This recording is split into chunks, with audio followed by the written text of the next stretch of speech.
Je connais un ami médecin et il gagne environ 400 000 dollars par an, il en est très fier.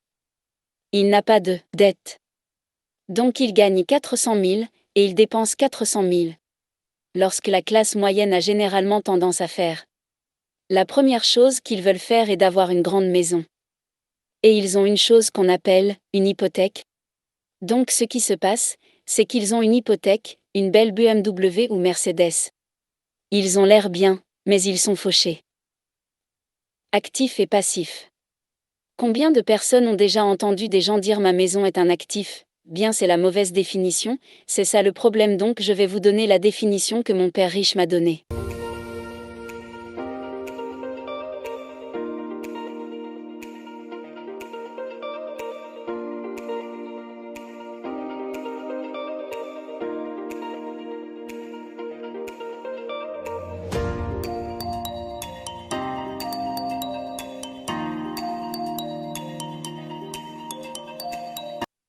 Donc un petit rappel, au XIXe siècle, le monde est passé du socialisme au capitalisme. Et la raison pour laquelle c'est si important, c'est que le monde a changé. Et cela oblige beaucoup de gens qui étaient en tant qu'eux, à devenir des investisseurs. Comme je l'ai dit, mon pauvre père était un homme très intelligent et bon. Mais il n'était pas un investisseur. Il y a des gens qui sont des investisseurs passifs, et c'est ce que sont la plupart des gens. Ils vont dans leur entreprise, espèrent que la personne qui gère leur argent soit plus intelligente qu'eux. La troisième type est investisseurs actifs.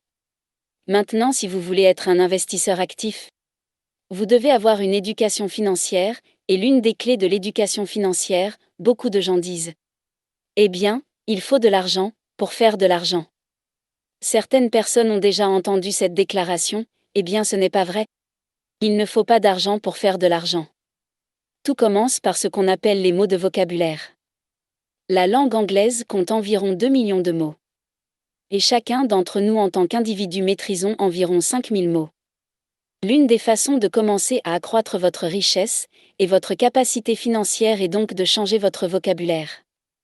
L'une des raisons pour lesquelles mon pauvre père était pauvre. C'était un homme bon. Il avait le vocabulaire d'un professeur d'école, tu sais, il pensait que les propositions étaient vraiment importantes, mais je n'ai jamais gagné $1 avec une proposition. Alors sachez que les mots vous rendent riche. Et je vais me mettre tout de suite, la base de l'éducation financière ce sont les mots. Et ça c'est ce qu'on appelle un état financier. Comme mon père riche me disait souvent, tu sais, c'est ton bulletin de notes. Quand tu grandis, quand tu quittes l'école, comme le disait mon père riche. Son banquier n'a jamais demandé à voir son bulletin de notes, tu sais, le banquier n'a jamais dit « dis-moi dans quelle université tu es allé. Êtes-vous un étudiant ?» Il ne demande jamais ça. Si vous êtes un investisseur professionnel, il vous demandera ce qu'on appelle un état financier. Si vous n'êtes pas un investisseur ou investisseur passif, ils vous demanderont un rapport de crédit. Donc, pour commencer à devenir riche, vous devez avoir l'un de ces éléments. Je veux dire, c'est un must. Ces personnes ont des rapports de crédit, ces personnes ont des états financiers. Ce sont de très grandes différences. Commençons donc par les mots. Et l'un des plus grands mots pour lesquels des gens se trompent de définition sont ces mots ici. Actif et passif.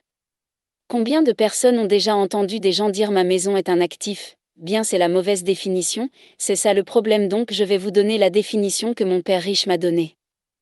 Vous ne trouverez pas ça dans un dictionnaire, donc la définition d'un actif est quelque chose qui met de l'argent dans votre poche, que vous travaillez ou non.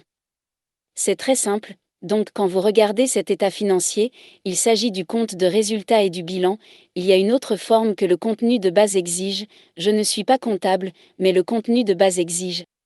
Ce qu'on appelle le tableau des flux de trésorerie, le cash flow. Et ce que cela vous montre ici, c'est que ces actifs mettent de l'argent dans votre poche. Ainsi par exemple j'ai une maison, et chaque mois, disons que je donne $100 pour l'entretenir. La maison est un actif, mais si vous la louez, elle devient passif. C'est donc le schéma de flux de trésorerie d'un passif. Donc lorsqu'une personne dit que sa maison est un actif, je lui demande alors est-ce que cette maison met de l'argent dans votre poche aujourd'hui? Non, non, non, mais elle a pris de la valeur, cela montre un manque d'intelligence financière. Je ne dis pas qu'il ne faut pas acheter de grandes maisons, je ne dis pas ça. Je dis juste qu'il ne faut pas utiliser le mauvais mot. Ou alors je pourrais avoir une voiture, si j'utilise une voiture comme taxi. Et chaque mois, cela mettrait 1 000 $ dans ma poche. C'est un actif. Mais j'ai ma BMW ici. Et elle me coûte 1 000 $ par mois, c'est un passif. C'est donc très simple. La prochaine chose dont je veux vous parler, mon banquier ne m'a encore jamais demandé mon bulletin de notes. Et mon banquier, si je dois lui emprunter beaucoup d'argent, il veut voir mes finances. Et ce qu'un banquier recherche, c'est votre QI financier. Il ne se soucie pas de votre QI académique. Ils veulent voir à quel point vous êtes intelligent avec l'argent. Et ce n'est pas que je porte de beaux vêtements, que j'ai une belle montre, une belle maison, un gentil banquier ne s'en soucie pas tout ça, donc les banquiers regardent à nouveau le flux de trésorerie. Disons quand la personne a un travail. L'argent rentre et l'argent sort, c'est le schéma du trésorerie d'une personne pauvre. S'ils ne changent pas leurs habitudes, ils seront pauvres. Il ne s'agit pas de savoir combien d'argent vous gagnez. C'est la quantité d'argent que vous dépensez qui est en cause. Par exemple, je connais un ami médecin et il gagne environ 400 000 $ par an, il en est très fier. Il n'a pas de dette. Donc il gagne 400 000 et il dépense 400 000. Lorsque la classe moyenne a généralement tendance à faire. La première chose qu'ils veulent faire est d'avoir une grande maison. Et ils ont une chose qu'on appelle une hypothèque. Donc ce qui se passe, c'est qu'ils ont une hypothèque, une belle BMW ou Mercedes. Ils ont l'air bien, mais ils sont fauchés. Mais ils se disent bah, je veux voir un modèle de flux de trésorerie, et c'est la partie flux de trésorerie de la classe moyenne. C'est travailler dur et se ruiner. Tu sais, ils n'avancent jamais, ils achètent de grandes maisons, ils font un prêt hypothécaire et se prennent par Donald Trump, avec des actifs réels des investisseurs immobiliers.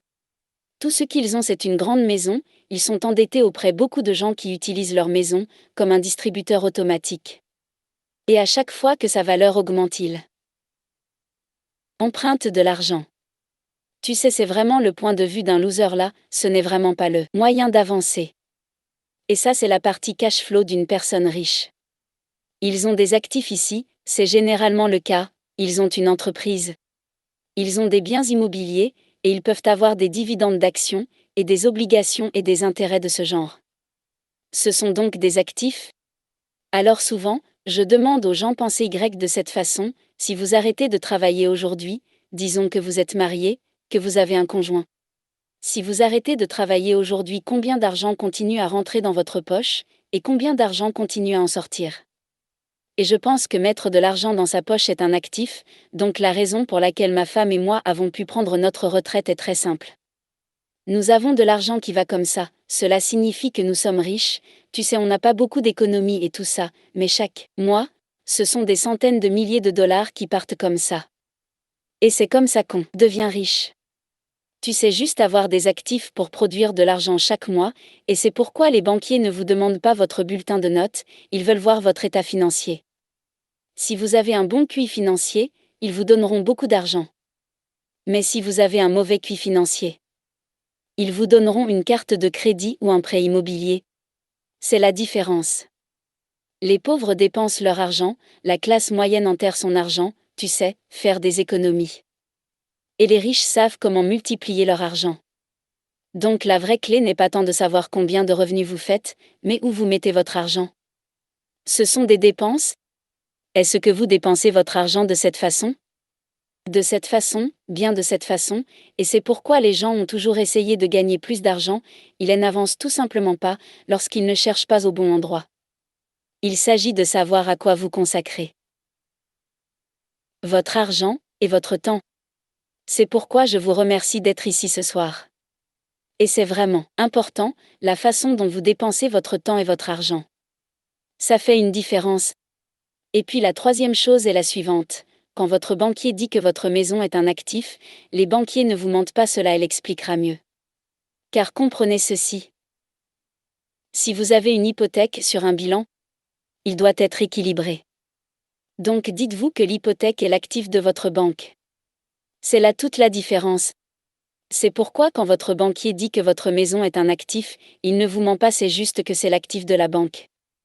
Et la façon dont vous le savez, encore une fois, c'est parce que les actifs mettent de l'argent dans vos poches, et vos passifs prennent l'argent de votre poche.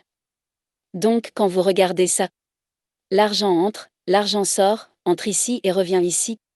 Donc ça prend de l'argent de votre poche, et ça met de l'argent dans la poche des banques. Et c'est pourquoi un banquier dit que votre maison est un actif. Et pourquoi il est très important de comprendre la définition de mots que vous utilisez. Ne vous contentez pas d'un mot, car si vous continuez à vendre votre maison comme un actif, alors qu'il y a un passif, ou si vous dites qu'une voiture est un actif, alors qu'il s'agit en réalité d'un passif, ou que vos vacances à Hawaï sont un passif ou que votre prêt immobilier est un actif, vous n'y arriverez pas. Il est donc logique de passer par là. Mais ce que la plupart des gens vous disent, c'est ceci: travaillez dur, faites des économies, effacez vos dettes, investissez à long terme, et diversifiez. Combien de personnes ont entendu ça? Ok.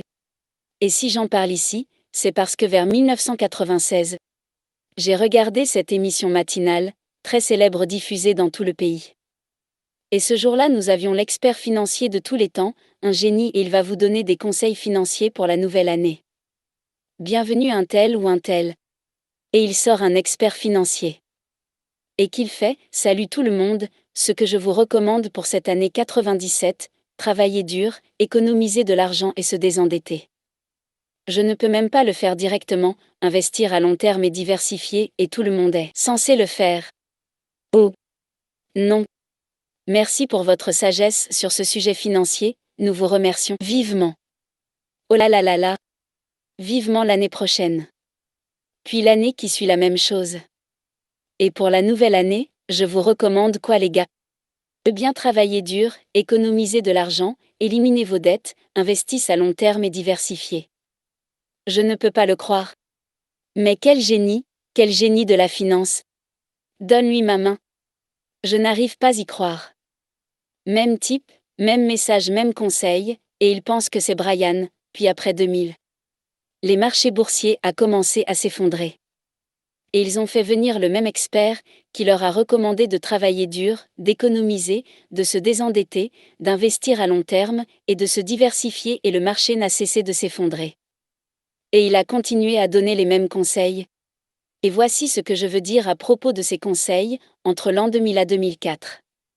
Des millions de petits investisseurs ont perdu environ 7 à 9 000 milliards de dollars au moment même où Wall Street versait certains de ses plus gros bonus. Et c'est le conseil que nous donnons aux gens ici. Je tiens à vous dire que ce conseil fonctionnait avant. Ça ne marche pas aujourd'hui. Je ne dis pas que ça mauvais conseil, je dis juste que ça marchait dans les années 70, après 84 ça commençait à changer. Et je me suis penché sur la manière dont ce changement est intervenu. Et sur les raisons pour lesquelles les gens ont des problèmes en suivant ces conseils, en particulier ici. Car vous allez découvrir que les investissements les plus risqués sont l'épargne, les actions, les obligations et les fonds communs de placement, ils sont les plus risqués de tous les investissements. Mais la plupart des gens pensent qu'ils sont sûrs. Donc je sais que je suis un investisseur très simplement, parce que je vis de mon fonds de revenus de mes investissements. Je ne vis pas de mes commissions, viennent très grandes différences.